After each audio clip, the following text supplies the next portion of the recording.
wabarakatuh. Perkenalkan, nama saya Nisatul Munawwaroh dari Prodi Pendidikan Agama Islam IAIN Jember. Di sini saya akan membahas tentang tafsir ayat menurut para mufasir.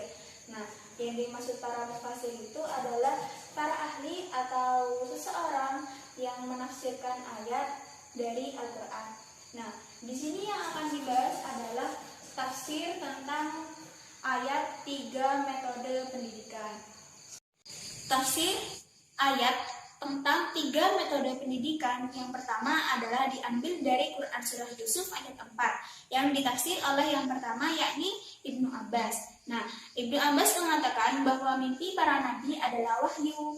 Ulama tafsir telah membahas tentang makna mimpi ini bahwa ungkapan 11 bintang dimaksud adalah saudara-saudara Nabi Yusuf yang jumlahnya keseluruhannya adalah 11 orang, sedangkan yang dimaksud matahari dan bulan adalah ayah dan ibunya. Yang kedua ditafsir oleh Jalaluddin Al-Mahalli dan Jalaluddin Asyuyuti, yaitu sama tentang Quran Surah Yusuf ayat 4. Isinya, ingatlah ketika Yusuf berkata kepada ayahnya Nabi Yakub, "Wahai ayahku," yaitu dibaca kasroh, yaitu abati untuk menunjukkan adanya ya idhofat yang tidak disebutkan. Sedangkan bila dibaca fathah, maka menunjukkan adanya huruf alif yang tidak disebutkan, yaitu abata. Kemudian alif ditukar dengan ya. Sesungguhnya aku telah melihat di dalam tidurku, yakni bermimpi 11 buah bintang dan matahari serta bulan. Kulihat semuanya. Lafal ro'aituhu. Kedudukan menjadi taukid atau pengukuh dari lafal ro'a.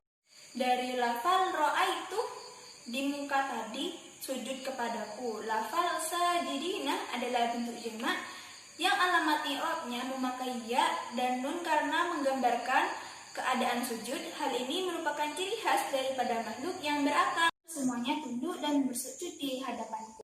Yang kedua, tafsir ayat dari Quran Surah Yunus ayat 31 yang pertama ditafsir oleh Ibnu Katsir, yakni isinya, siapakah yang menurunkan hujan dari langit dan menumbuhkan tanam-tanaman dari bumi? Bumi itu terbelah dengan kekuasaan dan kehendaknya.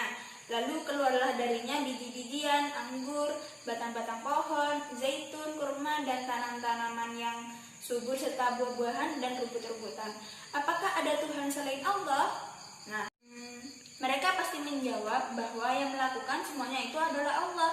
Nah, yang kedua ditafsir oleh Quraisy Shihab tentang Quran Surah Yunus ayat 31 ini. Berserulah wahai Muhammad kepada tauhid yang murni dan katakan, siapakah yang memberikan rezeki kepada kalian dari langit dengan menurunkan hujan dan dari bumi dengan menumbuhkan tumbuh-tumbuhan dan buah-buahan? Dan siapakah yang memberi kalian pendengaran dan penglihatan? Siapakah yang melahirkan kehidupan dan kematian seperti tumbuh-tumbuhan yang hidup di atas tanah yang mati? Siapakah yang mengeluarkan kematian dari kehidupan seperti manusia yang kehidupannya ditiadakan? Siapakah yang mengurus dan mengatur segala urusan alam semesta dengan kekuasaan dan kebijaksanaannya? Mereka pasti akan mengaku dan mereka tidak mungkin mengingkari bahwa Allah satu-satunya yang melakukan semuanya itu. Maka katakanlah kepada mereka, wahai Rasul, ketika mereka mengakuinya, bukankah suatu kewajiban yang pasti bagi kalian untuk tunduk kepada kebenaran dan takut kepada Allah, sang pemilik kerajaan? Yang ketiga adalah tafsir ayat dari Quran Surah Ali Imran ayat 134. Yang pertama ditafsir oleh Imam Razi. Nah, menurut Imam Razi menjelaskan bahwa menahan amarah dapat dilakukan dengan cara diam dan tidak memperlihatkannya. Untuk saat ini, banyak hal yang dapat membuat hati marah.